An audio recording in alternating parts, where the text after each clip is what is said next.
Statement, Ms. Teresita Angsi from the Flowers for Lola's Coalition. Maganda itong forum na ito. Lahat kayo, sumali kayo sa Flowers for Lolas, like a million flowers.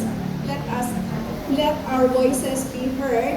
Si Sanya at si Ashley, napaka-powerful na mga voices. No? Binigyan nila ng voices, binigyan nila ng mukha ang issue ng comfort women. No? Kaya nag-umpisa sa amin, kumalat kami sa mga Metro Manila hanggang sa mga probinsya.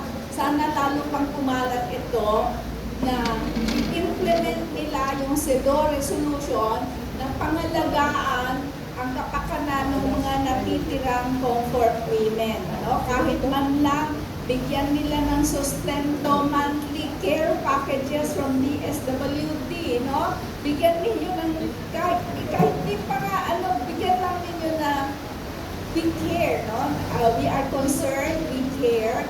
Bigyan sila ng medical care nila and everything else na sinabi kanina ni Congressman Arlene, kung kailangan ipasa ng Kongreso at Senado na i-implement yung CEDAW resolution, yun ang tutukan natin with the media's help. No? Huwag nating kalimutan. Ano? Number one, no to war.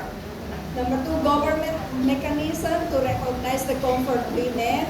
And number three, let us all help return the one and only statue symbolizing the experiences of our comfort women. Maraming salamat.